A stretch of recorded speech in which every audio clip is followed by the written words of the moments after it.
I want to talk about something that, despite being something that I should never have taken seriously to begin with, put me through such a bad time. No, it's not Undertale, and it's not Doki Doki Literature Club. It's actually something that was inspired by the latter. It's Doki Doki Mario 64, a ROM hack.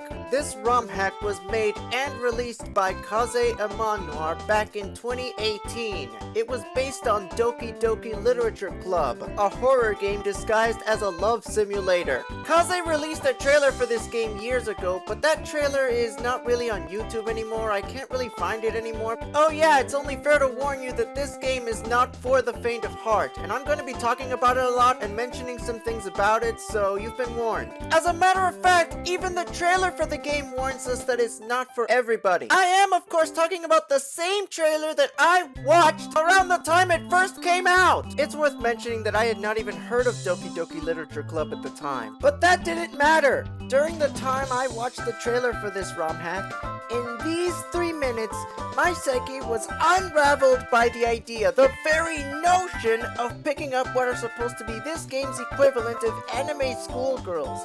The idea that I could do something as unsettling as seek out some form of love over a bunch of Super Mario 64 enemies that are represented as schoolgirls? I don't have to go over in too much detail over what a horrible trap that is. Yes, it is creepy that Mario is supposed to be an older man in this game, picking up a bunch of younger females in this game. And I will admit that this is repulsive, yes, and that the guy who made this ROM only made it as a sort of joke and that it wasn't supposed to be taken seriously. But here's the main problem. I did too take it seriously!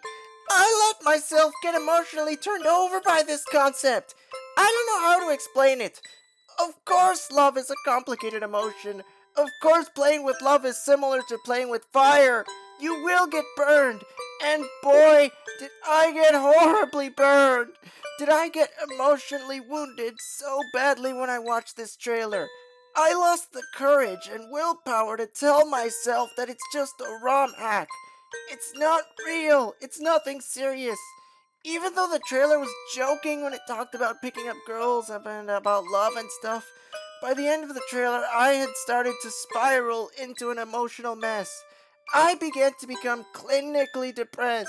I felt this obsessive, compulsive desire to play the ROM hack after I looked up some more stuff about it.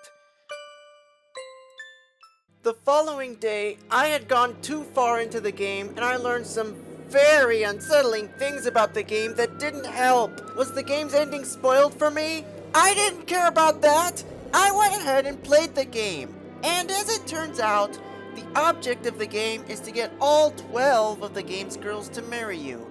Anyway, the Spindrift, named Spindriana, is the first girl that I quote-unquote married in the game the first time I played it, and I learned that after you marry a girl, she disappears from the school. You also need to go out into the wild, the starfields, to do things like collect stars and talk to other NPCs outside the school, since you need stars for things like buying items that are supposed to be similar to wedding rings. As more of the girls disappear, these Koopas show up to investigate why they disappeared, something about them quitting school, which foreshadows the game's ending. After you get all 12 of them to marry you, you get the game's ending where you find all of them dead in the basement of Mario's house as the game gets very laggy and the music slowly gets lower and deeper in pitch like a creepypasta, followed by this creepy message before the game goes to black and stops. What happened here is left up to the player to decide, but I think what it is that Mario himself murdered them! And it's worth noting that in Bombelle's ending, Bombelle died from overdosing on painkillers as her father stated during her wedding where he took her place, so there was that. I used to think that maybe all the girls ultimately killed themselves from learning that Mario was cheating on all of them or something, but when you think about how some of the girls are based on enemies from Mario 64, and Mario is supposed to defeat them in that game, this ending where Mario just kills them like they were Mario 64 enemies makes more sense. Except for maybe the baby penguin and the Bob-omb buddy. But he still did it. As a matter of fact, after you talk to each girl at their respective wedding, the game irises out, during which Mario presumably murders that girl before returning to the school.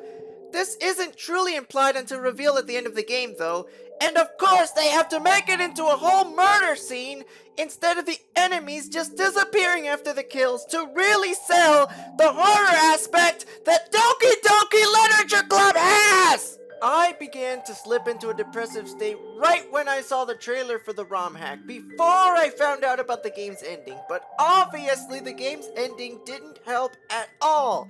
It only made me feel that much worse, on top of that sense of hopelessness that I was feeling. The only way that I was going to get over this and feel better about myself, the only way that I was going to beat this and move on with my life, was to create my own take on it.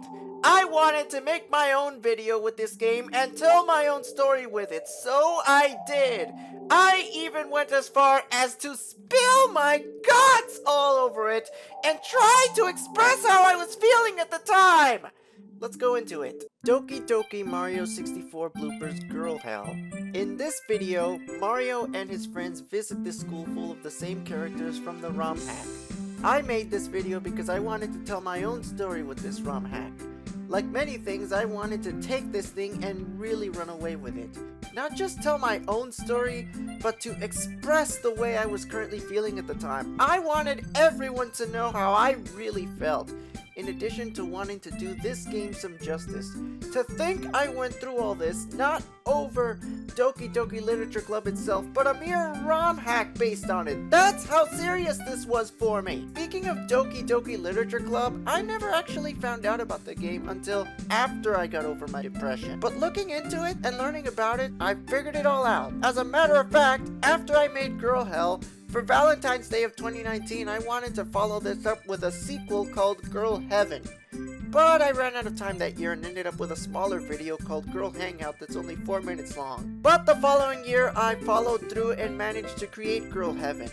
I managed to create a video for Valentine's Day that takes inspiration from this other Valentine's Day video I found on YouTube. Anyway, this video, Girl Heaven, has a secret. In this scene where I'm talking to Shantae, a character that I happen to really like, you can hear me speaking like Oiram, 1, 2, 3, 4. I mean, you can hear me speaking in tongues, but what if we ran that audio backwards? Please take it up. Even the slightest DLC can be a bullet. Don't let it get to you. Now please take it up. Oh, me, get up. Monica is evil. If you don't let the game get to you, you win.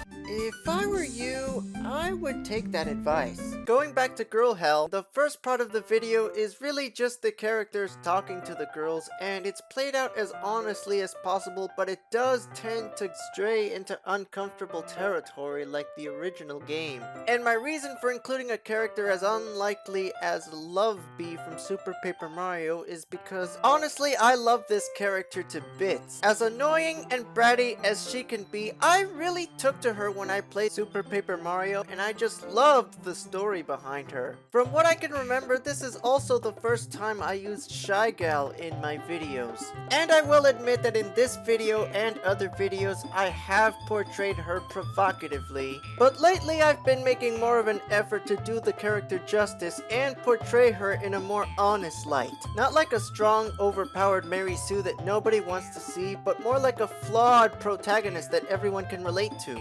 On a much lesser note, this was the first video of mine to use the Siegis Luigi model instead of a recolored green Mario. The video later comes to a critical point where everybody decides to get married, and my character is next to the Goombas at the Yoshi-shaped table, who in the game they complain that they hate the table, but anyway, my character, being one of the only mature ones in the video, goes out to stop that wedding. This for me is really the most emotional part of the video. This is where I spill my gut, so to speak. Oh yeah, even though Girl Hell didn't have any actual voice acting, some time ago, I actually recorded the lines that I said at the climax of the video. I recorded them when I was actually upset about something personal to make it sound as authentic as possible. Here it is. Stop! You're all making a big mistake! You can't get married. Love is not something you can just play around with. Sure, you can have fun with it, but getting married, that's serious! Honestly, this school was a bad idea from the beginning. Lots of inappropriate stuff between guys and girls. It wasn't easy for me either. When I first found out about that place and learned about it, I felt like love was out to get me, to get all of us. I developed a sense of loneliness, and it did help. Finding out about the 12 girls in that school and getting to marry each of them, only to find out how that ends. I got over-emotional about it. Then I got depressed from stressing out about the things going on in my life. So depressed that I wanted to do something about it. I had to make sure everyone understood exactly what they were doing and what they were getting into. Any love design that's done for you is just a game. A simple ROM hack in this particular case. It's important to treat girls right and to know what counts in them, as imperfect as life is. And some things are. I'm here now because I don't want you to make a mistake that you'll regret for the rest of your life.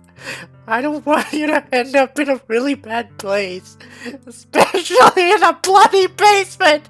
For example, a bloody basement is not a home. Love can be tough. Don't take it for granted. Love responsibly. Date responsibly. Be careful who you marry. Enjoy being free until you find that perfect person. Just please don't ruin your lives. Okay, so after that, my character goes to Luigi's basement in Mario's house. It was there that I gave my story the happy ending that I desperately needed at the time. I also established Shantae as my waifu in this video, but at the same time, she's not real, so we're just friends. Anything we have is strictly platonic. Now there's just one more piece of business I have to take care of. It was you, Mario! Huh? What? What is it? What did I do? You are the real villain of Doki Doki Mario 64. You are exactly to that game what Monica is to Literature Club. You are the one who picked up each girl at the school, married them, then you murdered them off screen, and moved on to the next until there were no more. That explains why they are all dead in your basement. Even though Bombell technically died from painkiller overdose, her body still wound up in your basement. It was you all along, and I could never figure it out until now. I could never accept the idea of finding love when it's my own reality that matters most to me. My reality was threatened when the idea of love to those incompatible to me was pushed onto me. Love is a dangerous thing to play with, Mario, and one way or another, someone will always get hurt. Either emotionally or physically, but usually emotionally. Sure, there is the possibility that a girl killed herself like in the original game, but Monica manipulated each DDLC girl into doing that. I don't see how you could have possibly done that, besides just murdering them yourself. That's not who you are. Murder makes more sense with you since you regularly kill SM64 enemies, of which most of the girls in the ROM hack were based off of. It was a struggle for me to find acceptance with such a thing around me, and you struggled too. Your natural drive, your natural motive to defeat common enemies. Monica knew it was all a game and struggled to find acceptance until she finally would when she leaves us be. But you played the game your own way. You knew that this wasn't real either, and you knew that murdering each girl was the only way to safely move on to the next each time. When one girl wasn't compatible, you just got rid of them and moved on to the next. Repeat until it was all over. That's all it was to you, a game! Ah, yes, you're right about everything. And it only took you, what, 6 years? I was driven by the player in that game, like Frisk is driven by Chara to commit genocide in another game. It wasn't the reality I wanted, and I knew it wasn't the reality anyone wanted either. That's why I played along and let you tell your story so you could be content. It was a painful, emotional journey of one's own self-security. I know it, and you know it too. Yes, this whole thing took away my whole sense of emotional security because of how it gripped me the way the DLC does, and I became clinically depressed. But I got through it. It was hard, but I did it, and others can too.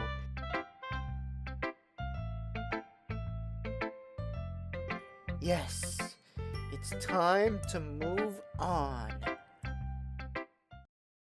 Every now and again, we can't help but to have dreams. Dreams of all different kinds. Dreams influenced by our thoughts, emotions, experiences, the way we feel about things. We can't help but think about the things we want, especially the things we should be working for. We can also imagine worlds where we can have the choices we want to make, the choices we want to have. We imagine that love itself will always work out for all of us. But in the end, the dreams that we have, that's just it. That's what they are. That's all they are. Just dreams. And then, sooner or later, you have to wake up. Kaze Emanuar, if you're watching this video, I don't blame you for making this ROM hack. I don't blame you for having put me through this. In fact, I would like to thank you. Yes, I know your ROM hack is just a joke. I know it shouldn't be taken seriously, but I did take it seriously. And it put me through a lot. But I was able to overcome that. I was able to overcome that the way anyone can overcome anything. Everybody has a story to tell. Everybody wants the chance to be able to go out into the world and tell their story, to share their story with everybody else, to entertain us, to inspire us, to teach us, to share our unique experiences with the rest of the world, to connect with others in many different ways. Though we may sometimes lose our way, though we may sometimes crave escape, failure, pitfalls, obstacles, they are all a part of life. Sometimes we may come across an obstacle, sometimes we may fail, and sometimes we may fall down and be at our lowest. But no matter what, the most important thing is to get back up. Get back out there. Overcome these obstacles. Overcome failure. Overcome our pitfalls. Learn from them. Grow from them. Develop ourselves from them. No matter the circumstances, no matter the relief, we also can't be afraid of failure. We also can't be afraid of the obstacles we know we're gonna face. We can't be afraid. Fear is just another obstacle. If we never try, we will never know our limits. We will never know just how high we can fly, how far we can really go. When all is said and done, that is when we can tell our story. That is when we can share with others what we have been through. Your reality is what's important. Not everything is going to work out. Not everything is meant to be, and that's okay.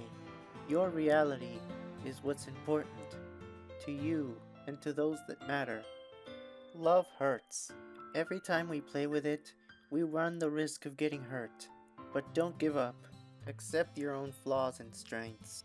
This world has a lot to offer, and eventually, you'll find that special day.